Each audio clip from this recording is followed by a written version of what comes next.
Jail سے عمران خان کا اپنے خاندانی ذرائع سے عوام کے لیے پیغام۔ جب 5 اگست کو مجھے اٹک جیل میں قید کیا گیا تھا تو پہلے چند روز میرے لیے خاصے مشکل تھے۔ سونے کے لیے میرے پاس بستر نہیں تھا اور مجھے فرش پہ لیٹنا پڑتا تھا جہاں دن کے وقت کیڑے مکوڑے اور رات کو مچھر ہوتے تھے، لیکن اب میں اس میں ایڈجسٹ ہو گیا ہوں۔ آج کے عمران خان میں اور اس عمران خان میں جسے 5 اگست کے روز قید کیا گیا تھا زمین آسمان کا فرق ہے۔ میں آج روحانی، ذہنی اور جسمانی طور پر پہلے سے کہیں زیادہ مضبوط اور طاقتور ہوں، کیونکہ جیل کی تنہائی میں مجھے قرآن پاک کا بغور مطالعہ کرنے کا موقع ملا جس نے میرے ایمان کو مزید مستحکم کیا، اور قرآن پاک کے ساتھ ساتھ میں دیگر کتب کا مطالعہ بھی کر رہا ہوں اور اپنی سیاسی زندگی کے گزشتہ چند سالوں کے واقعات پہ غور بھی کر رہا ہوں۔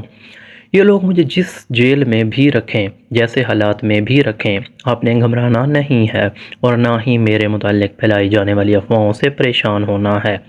آپ کا کپتان عوام کے حق حاکمیت اور آئین پاکستان کی بنیادی ترین شرط صاف شفاف الیکشن کے مطالبے سے 1 انچ بھی پیچھے نہیں ہٹے گا۔ جو لوگ مجھے کہہ رہے ہیں کہ آپ ملک چھوڑ کر چلے جائیں، ان کو میرا ایک ہی جواب ہے کہ میرا جینا مرنا پاکستان کے ساتھ ہے اور میں اپنی دھرتی کو چھوڑ کے کہیں نہیں جاؤں گا۔ جہاں تک سائفر مقدمے کا تعلق ہے، میرے پاکستانیوں، یہ مقدمہ سابق army chief general Bajwa Donald Lu کو بچانے کے لیے گھڑا گیا ہے۔ ملک کا منتخب وزیر اعظم تو میں تھا، جنرل باجوہ کے ساتھ مل کر غداری تو میرے ساتھ کی گئی، اور آج مجھ پہ مقدمہ اس لیے قائم کیا گیا کہ میں پاکستانی عوام کو، جو کہ اس ملک کے اصل حاکم ہیں، اس غداری کی خبر دی۔ مجھے اگر کسی چیز کی تکلیف ہے تو ان کارکنان، خصوصاً خواتین کارکنان کی اسیری کی تکلیف ہے، جنہیں طاقت کے گھمنڈ میں مبتلا چند افراد نے اپنی انا کی تسکین کے لیے کئی ماہ سے قید کیا ہوا ہے۔ میری عدلیہ سے اپیل ہے کہ اب ہمارے کارکنان کو رہائی دلائی جائے۔ آخر میں میرے پاکستانیوں، آپ نے ہمت نہیں ہارنی، آپ ثابت قدمی سے ڈٹے رہیں۔ یہ آزمائش کا وقت ختم ہو کر رہے گا، کیونکہ اللہ تعالیٰ کا فرمان ہے کہ ہر مشکل کے ساتھ آسانی ہے۔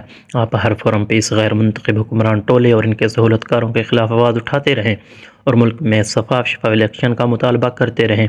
میں پیشن گوئی کر رہا ہوں کہ جس دن بھی الیکشن ہوا، انشاءاللہ پاکستانی عوام کروڑوں کی تعداد میں نکلیں گے اور تحریک انصاف کو ووٹ ڈال کر لندن پلان والوں کو شکست دیں گے۔